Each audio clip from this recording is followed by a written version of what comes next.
Bem, vamos aqui fazer a leitura do texto. A lição 36 do livro nosso, até o fim. Mas aquele que perseverar até o fim será salvo, disse Jesus, força do Evangelho de Mateus, capítulo 24, versículo 13. Aqui não vemos, diz Emmanuel, Jesus referir-se a um fim que simbolize término, e sim a finalidade, ao alvo, ao objetivo. O Evangelho será pregado aos povos para que as criaturas compreendam e alcancem os fins superiores da vida. Eis porque apenas conseguem quebrar o casulo da condição da animalidade aqueles espíritos encarnados que sabem perseverar. Quando o mestre louvou a persistência, evidenciava a tarefa árdua dos que procuram as excelências do caminho espiritual. Necessário apagar as falsas noções de favores gratuitos da divindade. Ninguém se furtará impune a percentagem de esforço que lhe cabe na obra de aperfeiçoamento próprio. As portas do céu permanecem abertas. Nunca foram cerradas, todavia, para que o homem se eleve até lá, precisa asas de amor e sabedoria. Para isso, concede o Supremo Senhor extensa cópia do material de misericórdia a todas as criaturas, conferindo, entretanto, a cada um o dever de talhá-las. Semelhante tarefa, porém, demanda enorme esforço. A fim de concluí-la, recruta-se a contribuição dos dias e das existências. Muita gente se desanima e prefere estacionar, séculos a fio, nos labirintos da inferioridade. Todavia, os bons trabalhadores sabem perseverar até atingirem as finalidades divinas do caminho terrestre, continuando em trajetória sublime até a perfeição.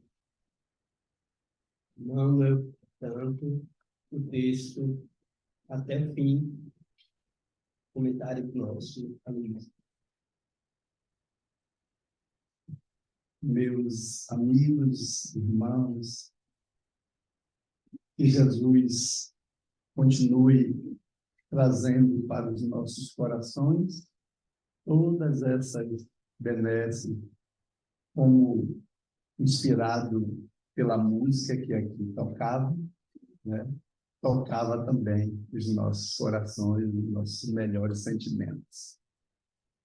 A mensagem de Emmanuel, por si só, já nos esclarece. E se nós lêssemos ela 1, 2, 10, 1000 vezes, todas essas vezes que as nossas leituras fossem feitas, nós encontraríamos o chamativo, a advertência, a observação para esse momento em que Emmanuel discorre sobre as palavras de Jesus. Quando o mestre diz que aquele que perseverar até o fim será salvo, Como o próprio Emmanuel nos colocou aqui há pouco, na leitura de Gil, não basta apenas perseverar. Não basta apenas você acreditar que algo vai lhe acontecer de bom. É preciso que os nossos esforços mostrem o verdadeiro sentido desse nosso sentimento. Se nós acreditamos que algo vem e aquilo é para o nosso bem, não apenas acreditar vai se materializar as coisas que nós desejamos e sonhamos, mas é necessário o nosso esforço, é necessário a nossa luta para se concretizar aquilo que acreditamos. Perseverar vem de persistência, permanecer, conservar-se, ser constante, perseverar em seus objetivos, persistir, mas persistir em algo bom, em algo que vai lhe trazer aquilo que você almeja ao seu coração. É uma característica daquilo que não desiste fácil. Quem persiste, não desiste. Acredita. Alguma força move os nossos corações e faz com que a gente vá adiante, prossiga naquela jornada. Uma pessoa, quando inicia uma empresa e acredita naquele empreendimento, coloca-se toda a sua dedicação, seu empenho, suas noites, às vezes mal dormidas, pensando em como alcançar aqueles objetivos. E quanto mais persistir, quanto mais perseverança você tenha, mais certeza você terá que as coisas se materializarão. Mas por que vai se materializar? Porque você aplica a sua vida, as suas energias, a sua coragem, a sua vontade de fazer, o seu desejo, a sua esperança de que aquilo é o que você quer para a sua existência. E nós entendemos no dia a dia de nossas vidas e nos perguntamos, meu Deus, por que tudo acontece com a gente? Por que nós passamos por essas dificuldades? Essas limitações, tudo que no dia a dia bate à nossa porta, o que nós encaramos no trabalho, na escola, nas ruas, será que isso é necessário para a nossa transformação? Será que isto vai nos ajudar, está nos ajudando a compreender melhor o complexo que é a vida, né? A dinâmica que é a própria existência? E a nossa consciência nos responde: sim. Quando nós imaginamos que a nossa vida está difícil, quando nós encaramos as dificuldades como ultrapassar, aquelas que a gente não consegue ultrapassar, não consegue superar, nós observamos ao largo que outras tantas criaturas que poderiam ter a mesma chance que nós tivemos estão passando por dificuldades e limitações muito maiores do que as nossas. Agora mesmo a gente estava vindo do Chiep para cá. E naquele trânsito imenso, como hoje se encontra, em meio a uma pista estreita, que mal dá para uma pessoa transitar, porque é apenas um meio-fio para divisar uma pista da outra. Tinha um rapaz deitado naquele local, acompanhado com 2 cachorrinhos, também deitados naquele lugar.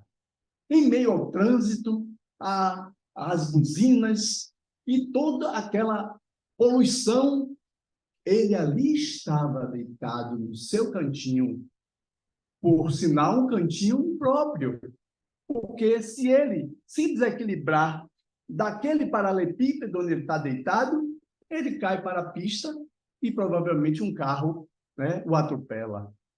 Então a gente começa, meu Deus, nós precisamos ainda enfrentar todas essas coisas na nossa existência.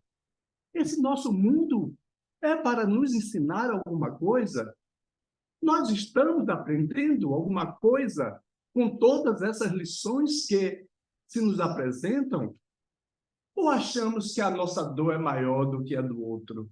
Ou achamos que a falta de oportunidades que hoje acontece conosco, outras pessoas têm abundância? Mas o que isso interessa para a nossa existência? Onde é que está aí o ponto, o fio onde devemos tomar para a nossa transformação? Né? Um homem esmorecido no trabalho, deitando-se no chão por rebeldia, ao sentir-se infeliz e descontente, de ouvido rente ao solo, escuta de repente as palavras que a terra lhe dizia. E a gente também ouve as palavras da terra. A gente ouve o sussurrar do vento. A gente ouve o canto dos pássaros. A gente ouve um conselho amigo de uma pessoa que gosta muito da gente. Mas, mesmo assim, a gente não dá ouvido. E continuamos a trilhar o caminho como aquele homem que, cansado de viver na planície, um dia disse: eu tenho que sair daqui. Estou cansado deste ambiente. E começa a trilhar em direção a uma montanha para ver o que ele poderia, né, perceber do outro lado. Mas para chegar àquela montanha, foi necessário empreender muitos esforços, sair da acomodação, deixar a preguiça, trabalhar pelo movimento de corpo, exercitar-se para não ficar no meio do caminho, até chegar à pontinha da montanha, ainda lá embaixo. Não sei se chama topo, eu não sei como é. Mas lá antes de subir a montanha, aí você olha para cima e diz: para chegar naquele lugar, quanta luta eu precisarei, né, realizar. E aí começa a caminhada.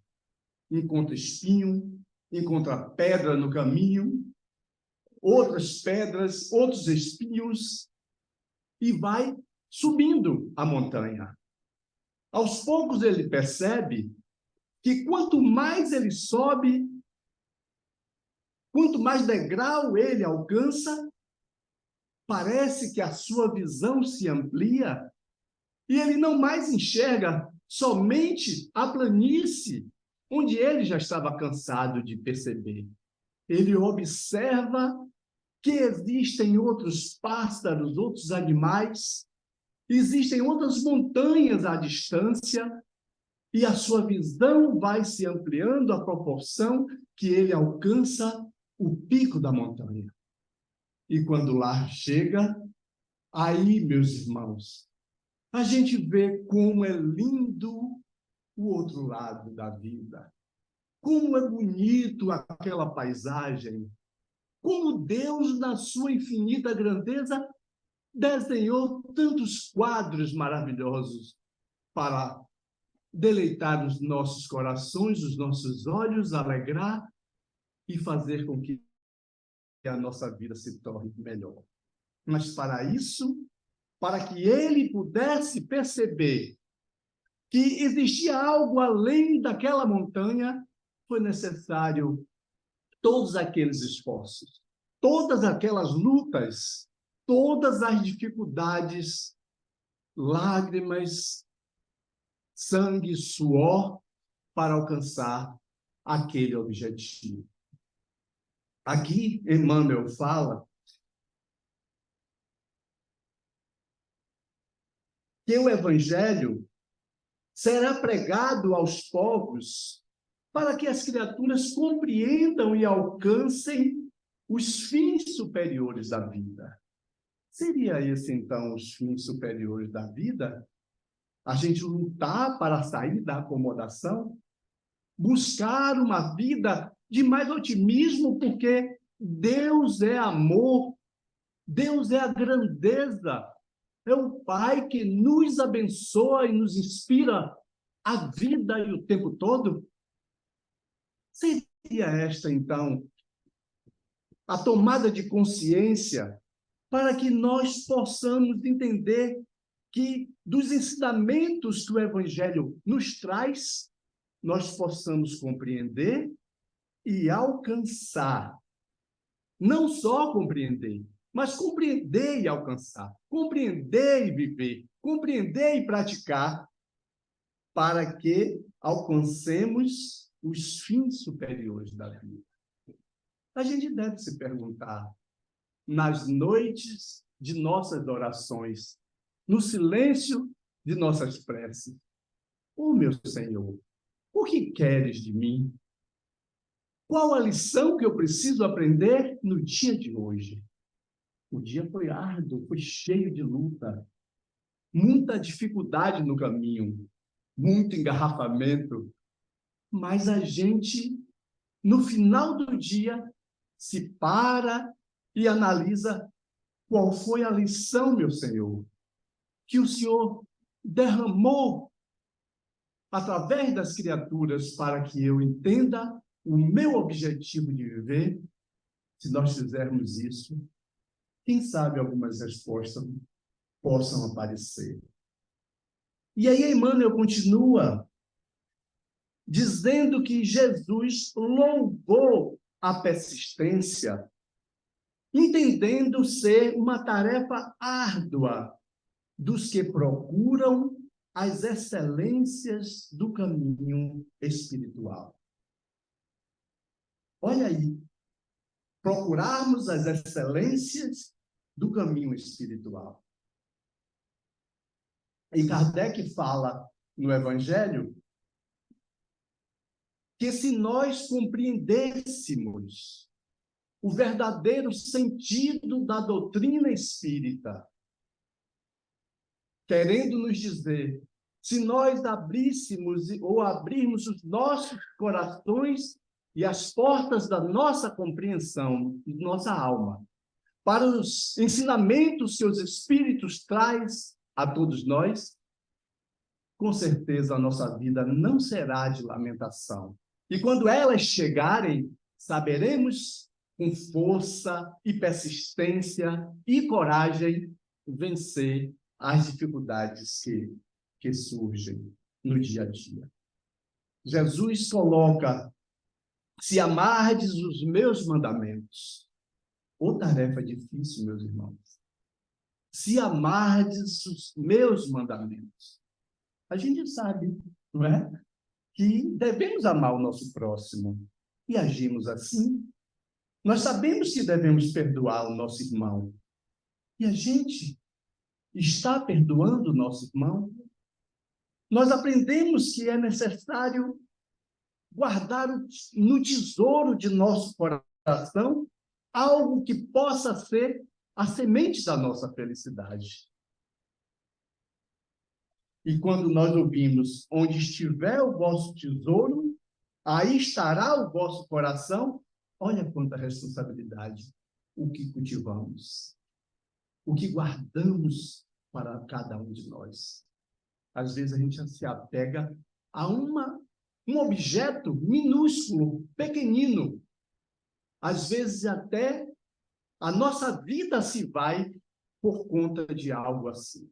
Eu me recordo, meus irmãos, numa mensagem de um dos livros de André Luiz, quando André Luiz fazia aquelas caminhadas espirituais para ver a situação, estudar a situação das pessoas encarnadas, se eu não estou enganado, foi uma obra dele, falando de uma criatura que toda vez que alguém se aproximava dela, ou do objeto que estava ao seu lado, ela fazia um gesto brusco, como se a querer defender algo que lhe pertencia há muito. Essa criatura já tinha desencarnado há algum tempo, e ela ganhara de presente, quando encarnada, de um amor seu, alguém que lhe prometeu a felicidade, né, e o casamento, ganhara um presente, um grande espelho, um bonito espelho. E durante muito tempo, aquela criatura aguardou o retorno do seu amado. Mas ele, depois de muitas outras experiências vividas, esqueceu daquele amor que ele prometera.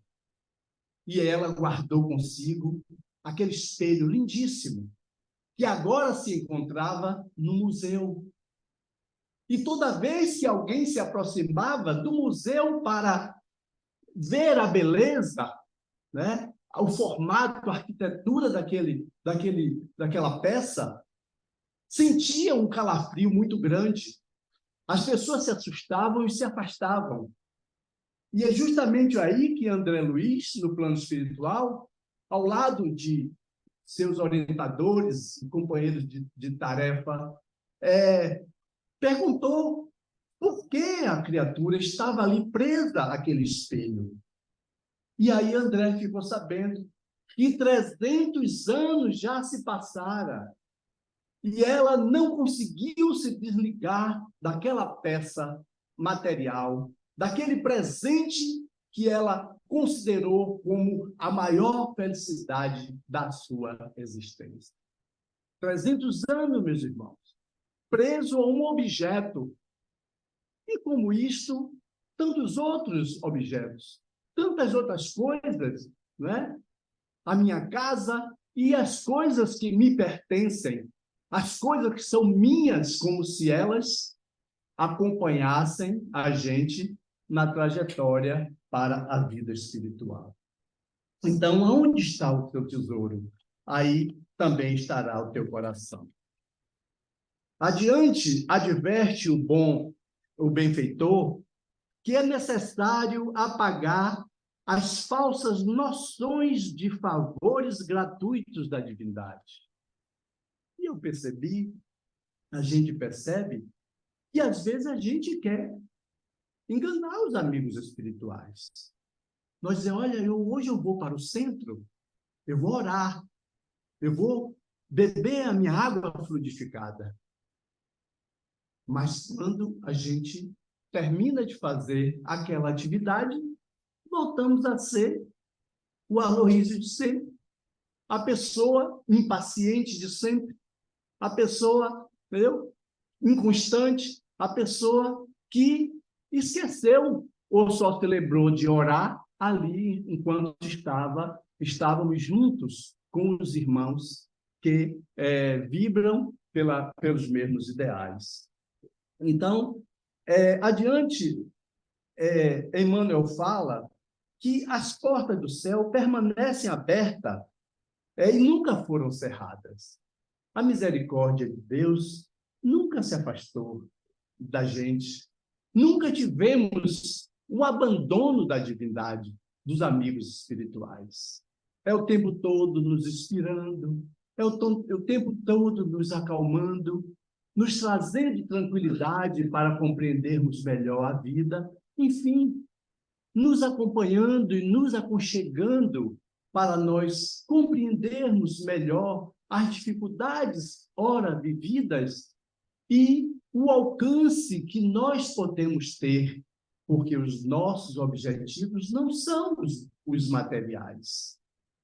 As coisas e a vida material é uma sagrada e bendita oportunidade para que nesta oficina possamos trabalhar os nossos talentos, as nossas qualidades e buscar alcançar planos mais altos depois que nos libertarmos, né, da matéria em que hoje nós nos encontramos.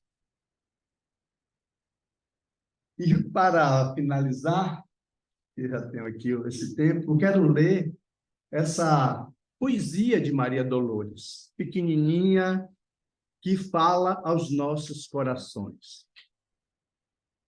Nunca esmoreça, alma fraterna, recorda os momentos infelizes, parecem noites de crises em que o céu lembra um vulcão. Rimbombam trovões no espaço, coriço falam da morte. Passa irado o vento forte, tombando troncos no chão. Os animais pequeninos gritam pedindo socorro. Descendo de morro em morro, cai a enxurrada a correr. Mas finda a borrasca enorme, no escuro da madrugada, em risca de luz dourada, vem o novo amanhecer. Assim também na vida, se atravessas grandes provas, na estrada em que te renovas, guarda a calma, ativa e sã. Sofre, mas serve e caminha. Vence a sombra que te invade. Se a hora é de tempestade, há novo dia amanhecer. Há novo dia amanhece. Que a paz do meio Jesus nos abençoe e que nós possamos entender a lição da perseverança.